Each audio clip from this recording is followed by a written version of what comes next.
Hi, everybody. All right, thanks for joining me. So transitioning to in-person or hybrid classes. Uh, these are the main topics I'm going to cover.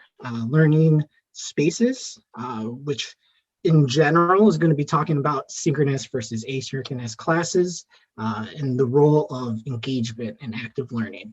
And I'm going to provide some insight, but also hopefully you could kind of think about how you're conducting your own classes. I'm going to talk about design principles. Now, I am not going to do this area justice because I think each area that I'm going to cover, e-learning design and universal design, could literally be an entire workshop. And I know Eileen has done that as well with like accessible PowerPoints and other different topics. So I'm going to bring it up, but also kind of beg some questions relating to design principles. Learning technologies. I know there's a lot of how-to videos and presentations and workshops. I'm not going to focus on that too much. I'm actually going to open it up to more of a discussion and kind of highlight probably the learning technologies that I probably would recommend based on learning spaces and design principles that we're going to talk about earlier. And then lastly, I'm definitely going to promote support and resources Eileen in our office and other resources and support around campus. All right. So, learning spaces. Big thing with learning spaces is I'm going to talk about synchronous and asynchronous. I'm actually not going to break down the difference between the two. However, it's going to kind of bring up different questions for you all. So the transition from, and the key concept is this, and I'm going to keep on, we're coming back to this slide. Transition from technology-led to learner-led objectives. So unfortunately, we were forced to, because of the pandemic, to be technology-led. We had to go and convert our classes to online learning. We had to convert and provide our learning online and using the tools at hand. And we were kind of forced to be technology-led. Based on what technology we have, we will implement it, and hopefully the class kind of resembles what we've had in the past.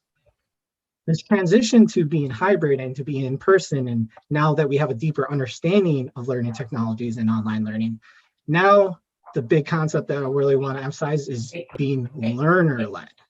And so what are your goals?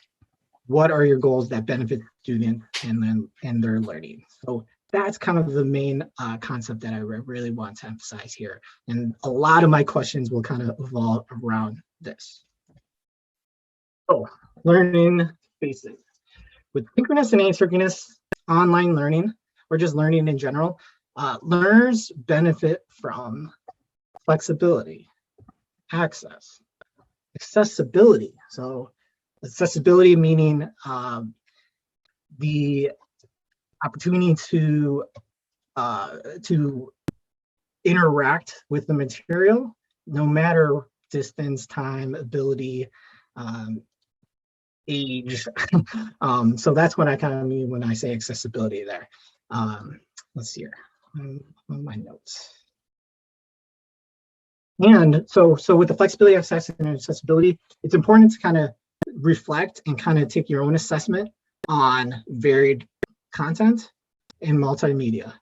Varied content meaning, are you utilizing just purely slides? Are you using video? Are you using graphics? Are you using not physical handouts, physical handouts or e-handouts, directions? Are you actually sending out some of your materials?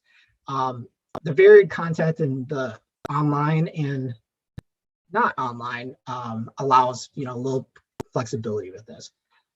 Multiple platforms. So when I mean multiple platforms, we are using Zoom, or we're using Canvas, or discussion boards. We're using collaboration tools, various different platforms that we could utilize that is not location bound or not time bound. So I think it's important that this is a general area that this is a big benefit for learners and can be used as an opportunity for us to provide different means of flexibility, access, and accessibility. So this is where my discussion kind of comes into play. And ultimately, it's kind of addressing each different point. So I'm actually going to open up to the group to a certain degree, and I'll comment in terms of potential ways to kind of think about it. So ultimately, the main question is, how are you using, or how have you used synchronous or asynchronous learning? So to be more specific with this area, how are you making your classes flexible? You know, how is your content or information presented? So that could mean, you know, you're just doing lecture slides. Are you using, you know, video? Are you using graphics? Are you using different websites and links and different, you know, source material? What media are you using? Kind of similar. What platforms and information is provided? So students, you know, are using potentially their laptops or their phones, or they're calling in. So different ways to actually access the platforms. And then lastly, how you provide access and accessibility to students. When and how can students retrieve information? So, so this deals with another concept that I'm going to talk about, universal design. The ability to retrieve information. So, you know, if you're providing lecture slides or video, or you know, you're going through a lot of information, are you going to be able to provide that, or students have access to that and retrieve that information at another time? And actually, the next concept that I'm actually going to talk about is engagement and active learning. So the big thing with that that I'm going to stress here is engagement, and that online learning has provided different forms of engagement and different forms of active learning. And the best ways to do this is really with practice, participation, collaboration, and then with active learning, in which active learning is more about where the participants are actively achieving their own learning objectives and creating their own learning.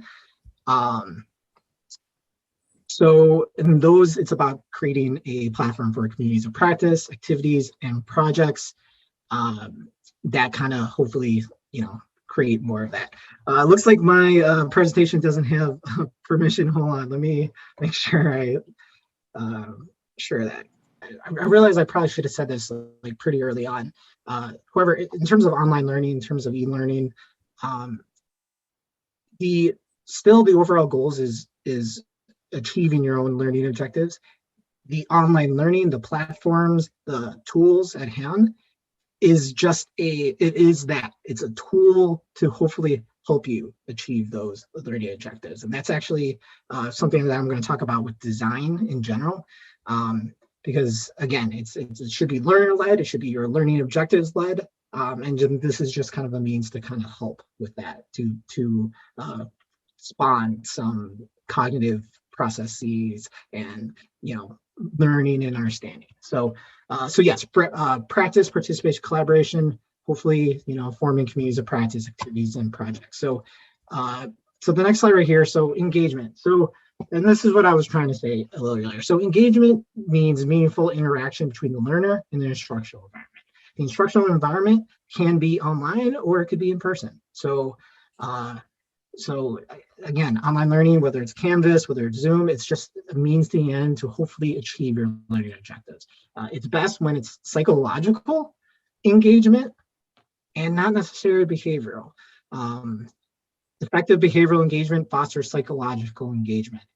And in order, the key thing, if you're going to do more behavioral engagement, so like playing games and simulations, it often requires instructional support, so you can make the connection between what you're doing and how that applies to your understanding and what lessons you're trying to learn. So yes, I say a behavioral engagement activity may depress psychological activity. So the research says it's ultimately, the key thing is engaging the psychological, the cognitive processes, the actual understanding.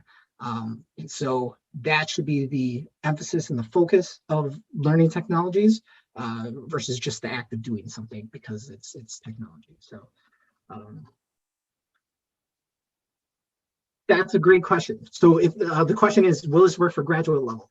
The important thing with this actually with engagement and working with behavioral or psychological, it actually is dependent on the learner's ability and their own understanding of the content. So the more advanced they are in terms of their understanding and their abilities, then you could actually engage with a little bit more of behavioral and activities and that are a little bit more hands-on.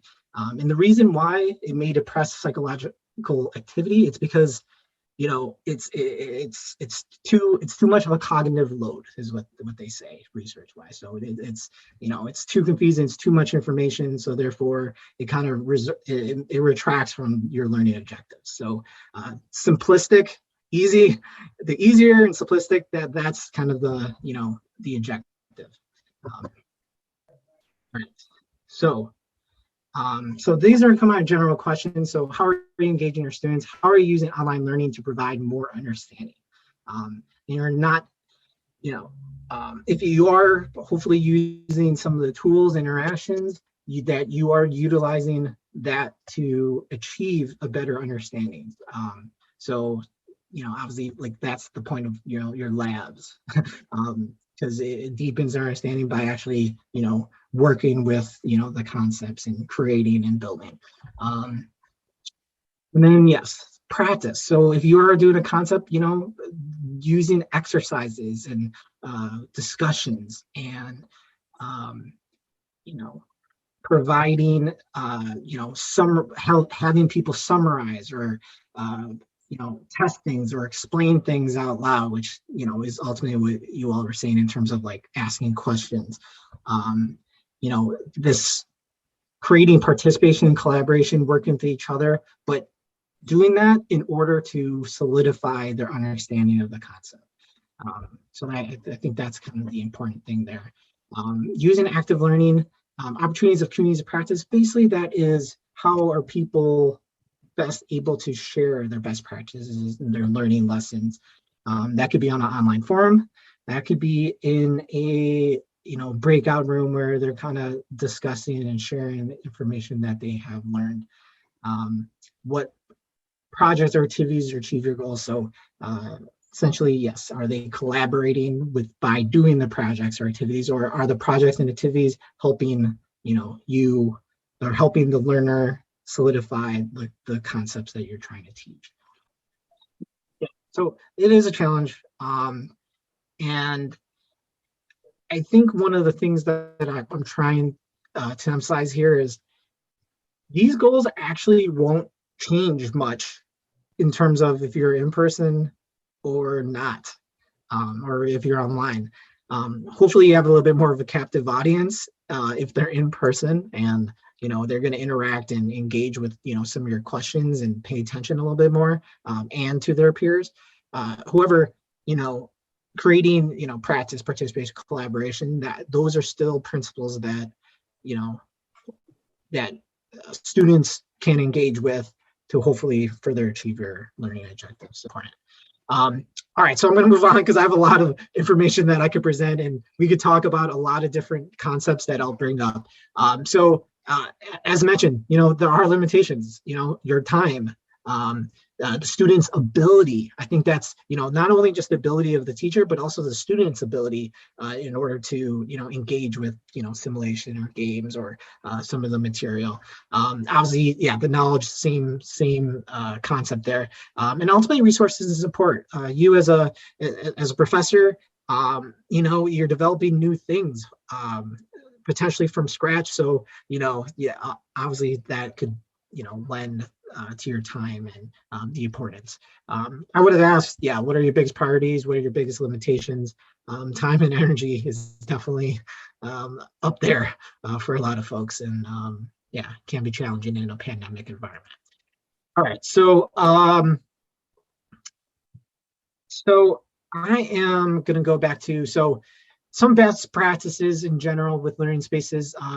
The I thought I had more to the slide. Ultimately, with online environments, the engagement level, yes, might be lacking. So it is important to really focus on timely responses, providing feedback. So if they are posting things online, if they are submitting activities online, if they are responding to each other, that they are receiving feedback, so they know that they are being graded or they are being watched or looked after. That is best practice. Informal communication is actually, it's about creating more of a comfortable environment. They will inevitably look at you as a professor and kind of this authority figure, but informal communication lends to a little bit more safety or just more comfort in terms of learning, but also engaging. Universal design, I will talk about that in a second here. All right, so design principle. I'm not going to do this justice. I feel this can be a full workshop in itself, but I'm going to introduce e-learning principles, but also very briefly universal design. So the key thing is, how does your design further your learning goals regardless of the environment? So ultimately, this idea can apply to if you're in person or not. And so this is a super long slide, and ultimately I shared it so you could potentially reference this. However, the main principles of e-learning design that I'm going to really focus on is coherence principle, and then segmenting and pre-training, because they all kind of snowball and kind of all interrelate. But the important things is, I should probably put multimedia principles is, so with coherence principle and multimedia principle, essentially the information you present needs to relate to what the point that you're trying to come across, essentially. So extra pictures, extra videos, fancy designs, all that type of stuff is not truly needed. If you do have a graphic, hopefully it has a concept, it displays a concept that you're trying to communicate. And then that's easier. It's students won't be focusing on different things. It's okay, we're talking about, these, I don't know, something with your lab or whatnot. That's kind of the important thing. So avoid extraneous materials. Words and images and multimedia depicting that is more helpful than not. So I think that's important. And then lastly, segmenting and pre-training, it's important. I kind of mentioned this with like cognitive load and having potentially too much information with like the simulation and games and whatnot. Ultimately, if it is very complex ideas, it's important to manage and break things up to smaller segments instead of doing it all at once. I don't know, why is this not complete? So ultimately, does your multimedia serve your learning objectives? Do you have redundant or extraneous information? Essentially, again, like more or less is more into a certain degree. And so, if you can explain it within a graphic and in audio, that's great. You don't have to have all the information on the same page. Interesting. I feel I had more questions on this, but yes, the important thing is trying to keep consistent. If they have information in multimedia that it's achieving what you're trying to, the point you're trying to actually communicate. So that's the important thing here. Universal design. So ultimately, universal design is making sure that your content is accessible, or it provides information that regardless of the age, size, ability, or disability. This is a link that is Cal State University, the UDL, Universal Design Language Universe. That's a good resource for you to kind of consider. I also, this is directly from Eileen's last presentation, digital accessibility, creating accessible PowerPoint slides. So, you must kind of think about visual impairment, auditory, motor skills, how websites are provided, how your electronic documents are provided, and making sure it's easily navigated and understood by a wide range of users. So, so I think that's more workshops or something to kind of revisit. So how are you incorporating universal design for learning? Wow, it's 3. So what platforms are you using? So essentially, yes, Canvas and, potentially if you're using videos or graphics, the important thing is you're linking and connecting that. So if you have a graphic, you're explaining what the graphic is, and what is it referring to. Instead of just putting a graphic out there, you can talk about it out loud, but like if you want to make it more accessible, especially if they're accessing the slides separately, you're providing at least like a description of what you're talking about. Is information being shared through audio and visual? Can learners make connection between multi-use and their understanding? So that's essentially, this could be a whole workshop, but I think that's kind of, if you are gonna think about how you're sharing your information, make sure it's accessible for multiple users in the different means they're gonna be looking at it. So like, yeah, if they're just listening over the phone, you're describing what you're showing, your pictures and graphics. If it's hard to hear, making sure if they have the visuals, they kind of can make sense of it. So that's kind of important, providing context. All right, so learning technologies. Anybody have any questions about this? I know it's such a big concept, but yeah, I guess I'll just ask if there's any questions. All right, I'm going to fly through the last two, so I apologize. And I actually don't have too much information. I actually bring it up as something to think about. Learning technologies, how you're furthering your learning goals regardless of the environment. So there's a variety of software tools. There's teaching tools, there's research tools. You could use a learning management system, which is Canvas, and that's obviously something that we're going to recommend to kind of house a lot of your information and people could turn to. Video capturing and conferencing. Zoom will always be kind of an option to give people, if they aren't able to show up in person, as an option. However, you actually might move away from that slightly. However, obviously your experience, hopefully the past year can kind of help with that. And it takes a lot of time and energy and, potentially, a lot of knowledge. So if there are things potentially that might go away, the video capturing conferencing might be one of them. Grading exams. This is hopefully to make your life a little bit more convenient, a little bit easier.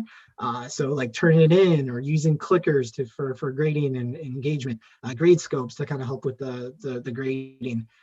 That might be an area that you consider, definitely keeping, because hopefully that just kind of makes things a little convenient, a little bit easier to contain and organize. Proctoring, I know that had its ups and downs, and folks have love and hate for it at the same time, but it also provides potential options if for some reason somebody can't show up in person. And so I think that's it's not necessarily the thing you have to do, but maybe to provide more options depending on the situation, these things might continue. So these were general questions. And then support. I just want to stress this, and Eileen and her department and various folks around campus and even Cal State. College engineering, instructional design. So Eileen, and this is faculty support, consultation, training, and resources. That's directly from the website, and that's a link to that website. There's also eCampus, which has a lot of great resources and information, tutorials, and just everything that I've kind of gone into, but not in depth. So they're great resources.